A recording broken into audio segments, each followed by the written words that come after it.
Wassalamualaikum warahmatullahi wabarakatuh. Alhamdulillahirrahmanirrahim. Wassalatu wassalamu ala asyrafil anbiya wal mursalin wa ala alihi wa ashabihi amma ba'du.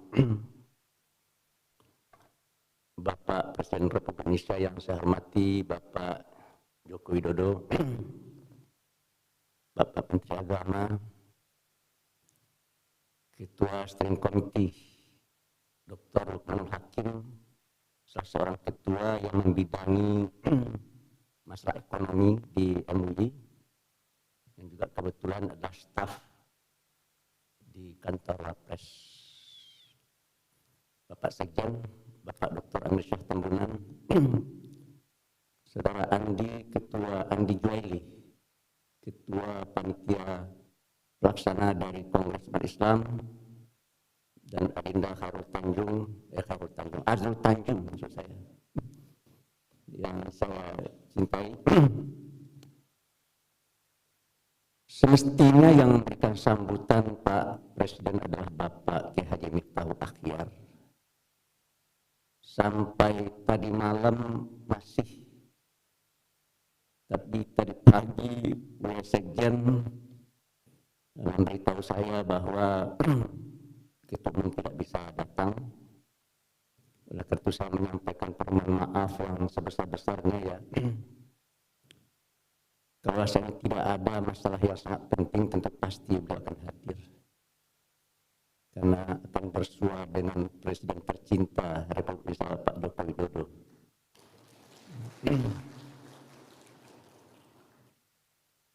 Ya tadi saya diingatkan Pak Jokowi, Pak Nurabas ngomongnya jangan keras-keras. Apalagi tadi ketika ketemu sama Menteri Agama, ya beberapa teman langsung mengambil momen gitu kan. Ya saya rasa Pak Presiden sama Pak Menteri Agama adalah orang yang sudah kebal ya dengan apa. Bagi beliau kritik itu. Dan saya tadi malam Pak Presiden ketemu foto kita berdua makan siang soto di kantor PP Muhammadiyah. Waktu itu Pak Presiden masih jabatan Gubernur Jakarta, dan itu saya simpan. Baik, saya akan bacakan saja semua karena ini waktu yang terbatas ya. Sebenarnya saya ingin memberikan sambutan secara bebas ya, supaya saya lebih leluasa juga berekspresi di depan Pak Presiden. Tetapi karena beliau sangat sibuk sekali nampaknya, lebih baik saya baca sajalah. Bapak Presiden dan hadirin serta hadirat yang saya muliakan, seperti kita ketahui bersama bahwa tugas negara kita menurut konstitusi adalah melindungi rakyat, mencerdaskan rakyat, mensejahterakan rakyat, dan ikut menjaga ketertiban dunia. Saya rasa pemerintah kita sudah berhasil mensejahterakan rakyat. Tapi rakyat yang sudah bisa tersejahterakan dan disejahterakan oleh pemerintah tersebut, kebanyakan adalah mereka-mereka yang kalau kita kaitkan dengan dunia usaha, itu mereka-mereka yang ada di kelompok usaha besar dan menengah serta usaha kecil. Sementara mereka-mereka yang ada di level usaha mikro dan ultra mikro itu tampak oleh kita belum begitu terjamah, terutama oleh dunia perbankan. Sehingga akibatnya kesenjangan sosial ekonomi di tengah masyarakat kita tampak semakin terjal, dan itu bisa kita lihat dalam indeks Gini ekonomi kita yang berada pada angka 0,39. Kalau saya tidak salah sebelum Pak Jokowi 0,41 ya. Tetapi begitu kepemimpinan negeri ini diambil oleh Pak Jokowi turun ya menjadi 0,39. Cuma dalam bidang pertanahan indeks Gini kita sangat memprihatinkan, itu 0,59, artinya 1% penduduk menguasai 59% lahan yang ada di negeri ini. Sementara yang jumlahnya 99% itu hanya menguasai 41% lahan yang ada di negeri ini. Padahal seperti kita ketahui bersama, jumlah usaha besar itu cuma besarnya hanya 0,01% dengan jumlah pelaku usaha 5.550 dengan total aset di atas 10 miliar. Ya. Usaha menengah besarnya adalah 0,09% dengan jumlah pelaku usaha 60.702 dengan total aset lebih dari 50 juta rupiah. Dan usaha kecil besarnya 1,22% dengan jumlah pelaku 783.132 dan total aset di atas 50 juta rupiah. Jadi dari data ini ya kita ketahui bahwa total mereka-mereka yang sudah terperhatikan oleh pemerintah dan dunia perbankan itu ada di sekitar angka 1,32%. Atau lebih kurang kalau dilihat dari jumlah pelaku yaitu 849.334 pelaku usaha. Sementara jumlah usaha mikro dan ultramikro besarnya adalah 98,68% dengan jumlah pelaku usaha yaitu sekitar 63,3 juta jiwa, 63,3 juta pelaku, di mana total asetnya sama dan atau di bawah 50 juta rupiah. Dan itu boleh dikatakan tidak dan atau belum terurus oleh kita secara bersama-sama dengan baik. Ya. Tidak hanya oleh pemerintah tapi juga oleh kita. Oleh karena itu kalau kita coba membuat gambar ya dari struktur dunia usaha yang ada saat ini di negeri kita, maka dia akan terlihat seperti piramid. Ya, seperti piramid. Tetapi malahan saya coba gitu seperti kubah Masjid Istiqlal. Jadi yang di tengah-tengahnya itu ya jadi kubahnya besar, lalu ada di tengah tiang, ya itulah dia usaha besar di situ, usaha menengah di situ, usaha kecil di situ. Sementara yang kubahnya besar itu itulah dia usaha mikro dan ultramikro ya. Nah, tapi oke lah kita cobakan saja ya bentuknya seperti piramid ya. Di atas kecil, di tengah agak membesar, dan yang paling besar itu adalah di lapis bawah. Bila hal ini terus berlangsung, maka tentu dia akan menciptakan sesuatu yang tidak baik. Karena dia akan menimbulkan kesenjangan sosial yang dari tahun ke tahun akan semakin tajam, dan hal itu tentu jelas tidak baik dan akan sangat berbahaya karena dia sangat potensial akan mengganggu stabilitas dan rasa persatuan serta kesatuan di antara kita sebagai warga bangsa. Di samping itu dari perspektif ekonomi tentu saja daya beli masyarakat kita secara agregat tidak akan bisa naik secara signifikan. Oleh karena itu dalam sambutan ini saya ingin mengusulkan agar pemerintah pertama ya memiliki affirmative action yang lebih kuat lagi, yang lebih besar lagi. Bukannya tidak ada affirmative action, sudah ada affirmative action. Cuma menurut saya untuk bisa merubah situasi ya kita minta pemerintah supaya ya memiliki affirmative action yang jauh lebih hebat, lebih besar lagi dari yang ada hari ini ya. Yang bentuknya adalah berupa kebijakan yang benar-benar berpihak kepada mereka yang ada di lapis bawah. Terutama mereka-mereka yang ada dalam kelompok usaha mikro dan ultramikro dengan membantu dan mendampingi serta memfasilitasi mereka dalam hal-hal yang terkait dengan permodalan, proses produksi, marketing, dan manajemen. Ini penting untuk kita lakukan agar bentuk dari struktur dunia usaha kita bisa bertransformasi ya. Dari bentuk seperti piramid kepada bentuk seperti belah ketupat. Di mana jumlah pelakunya seperti kita ketahui belah ketupat itu bentuknya seperti ini ya. Kecil di atas, besar di tengah, kecil di bawah. Nah, menurut Profesor Dr. B.J. Habibie, untuk di atas itu cukup 2%, di bawah 3%, dan di tengah-tengah itu 95%. Bila hal ini bisa terjadi dan bisa kita wujudkan, maka tentu daya beli masyarakat kita akan meningkat dengan tajam, sehingga apapun yang kita produksi di negeri ini, kalau itu dibutuhkan dan disukai oleh pasar, asal harganya kompetitif, maka tentu akan laku, sehingga hal demikian jelas akan bisa membuat ekonomi kita akan semakin menggeliat dan semakin berkembang dengan dinamis, sehingga kalau PricewaterhouseCoopers memperkirakan negara kita tahun 2040-2050 akan menjadi salah satu negara terbesar keempat di dunia dilihat dari perspektif PDB-nya setelah China, Amerika, dan India, maka hal itu tentu akan bisa kita akselerasi dan kita percepat menjadi tahun 2030 atau 2035. Nah, dan kita memang sangat mengharapkan ya Pak Jokowi bisa meletakkan dasar-dasar yang kuat untuk itu. Untuk itu kita benar-benar berharap pemerintah betul-betul bisa menseriusi masalah affirmative action ini.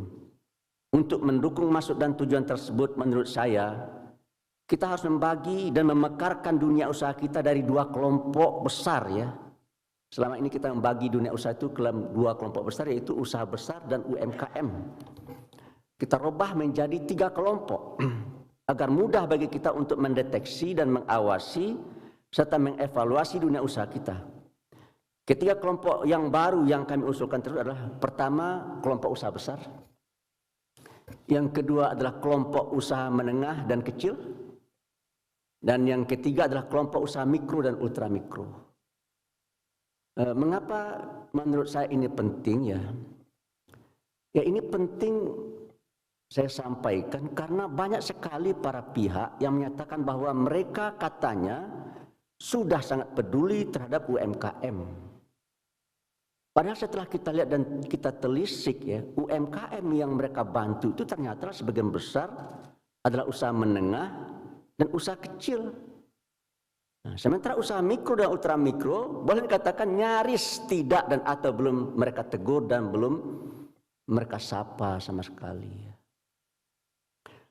Oleh karena itu, melalui kesempatan yang berbahagia ini di depan Pak Presiden dan Bapak Menteri Agama, saya atas nama Majelis Ulama Indonesia, dan kalau saya ini salah itu kesalahan saya, bukan kesalahan Majelis Ulama Indonesia ya, menyampaikan harapan ya, semoga pemerintah betul-betul memberikan perhatian lebih kepada usaha mikro dan ultra mikro ini agar mereka tersebut bisa naik kelas dan melakukan mobilitas vertikal, sehingga jumlah kelas menengah kita seperti bola salju, dari bulan ke bulan dan dari tahun ke tahun dia semakin membesar dan membesar secara signifikan, sehingga the glorious era of Indonesia ya, itu zaman atau era keemasan dari negeri ini bisa kita akselerasi dan bisa kita percepat. Dan untuk bisanya kita mewujudkan cita-cita dan keinginan tersebut, saya sangat mengharapkan agar sistem ekonomi, saya ulang sekali lagi, untuk mendukung dan menopang cita-cita tersebut ya, saya sangat mengharapkan agar sistem ekonomi yang harus kita usung dan kembangkan adalah sistem ekonomi yang sudah digariskan oleh konstitusi kita, di mana Bung Hatta menyebutnya dengan istilah sistem ekonomi sosialisme versi Indonesia, bukan sistem ekonomi sosialisme versi Marxisme ya. Atau Profesor Dr. Sri Edi Suarsono, menantu beliau, menyebutnya dengan istilah sistem ekonomi sosialisme religius, dan Profesor Dr. Mubiarto menyebutnya dengan istilah sistem ekonomi Pancasila. Ini penting kita sampaikan dan garis bawahi dalam kesempatan hari ini, karena saat ini sistem ekonomi liberalisme kapitalisme tampak sangat dominan mewarnai kehidupan ekonomi kita. Sementara kita tahu sistem ekonomi tersebut tidak sesuai dengan falsafah Pancasila dan hukum dasar yang ada di negeri ini, yaitu Undang-Undang Dasar tahun 1945. Nah, ini penting untuk kita ulang-ulang ya, dan untuk kita ingat-ingatkan kepada diri kita, tidak hanya kepada pemerintah tapi kepada diri kita juga sebagai bangsa, karena kalau negeri kita ini bisa menjadi salah satu negara maju dan menjadi salah satu negara adikuasa di dunia, seperti diprediksi oleh PricewaterhouseCoopers atau McKinsey atau Citibank misalkan, maka kita mengharapkan negeri kita ini tidak hanya sekedar maju ya, seperti yang kita lihat di Barat dan di Amerika hari ini. Kita tidak ingin negeri kita hanya sekedar maju, tapi juga berkeadilan, mengedepankan kebersamaan, berakhlak dan bermoral, serta memiliki budaya luhur yang akan bisa membuat persatuan dan kesatuan di antara kita, sebagai warga bangsa dan warga dunia akan semakin lebih kuat lagi, di mana kita tidak hanya peduli terhadap masalah bagaimana kita bisa mendapatkan profit atau keuntungan, tapi kita juga peduli terhadap sesama dan lingkungan hidup serta lingkungan alam ini.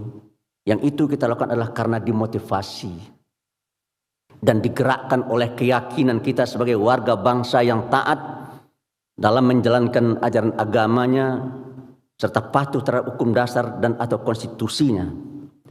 Karena dengan itulah kita yakin negara dan bangsa kita ini akan bisa maju, yang majunya kita harapkan akan lain dari yang lain karena kita maju dengan karakter. Ini saya penting memasukkan kata karakter karena Pak Presiden dalam kesempatan pertemuan di istana sempat menyatakan, saya bertanya kepada beliau, Pak Presiden menyatakan bahwa Pak Presiden ingin membentuk anak bangsa ini menjadi anak bangsa yang memiliki karakter.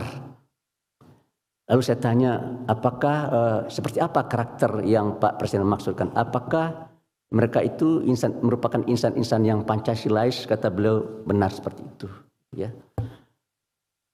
Oleh karena itu kita ingin membuat negeri kita menjadi negeri yang maju, tapi kita maju dengan jati diri dan karakter kita sendiri sebagai bangsa yang berfalsafahkan Pancasila dan menghormati hukum dasarnya, itu Undang-Undang Dasar tahun 1945. Untuk itu di bagian akhir sambutan ini saya ingin menyampaikan, kalau dalam kehidupan sosial dan keagamaan kita ingin supaya dalam kehidupan kita sehari-hari jangan sampai ada berkembang sikap-sikap yang bersifat intoleransi.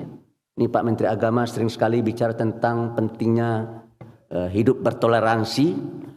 Maka dalam bidang dan kehidupan ekonomi saya rasa kita juga mengharapkan hal yang demikian.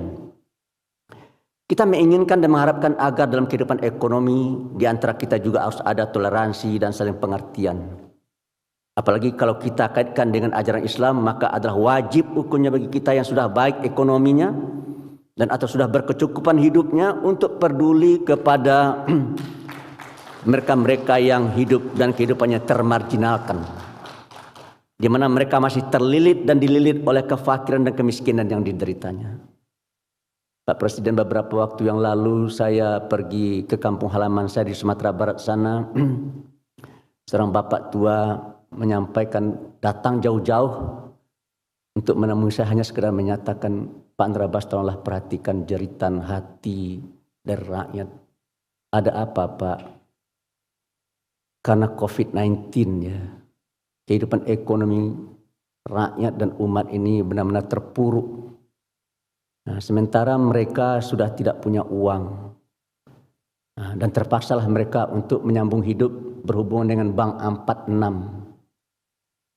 Saya bingung juga, Bank 46, kok orang yang tidak memiliki potensi ekonomi kok bisa berhubungan dengan Bank 46? Bank apa itu, saya bilang. Kata beliau, Bank 46 bukan bank, tetapi adalah dipinjam 4, dibayar 6. Dalam waktu 10 minggu.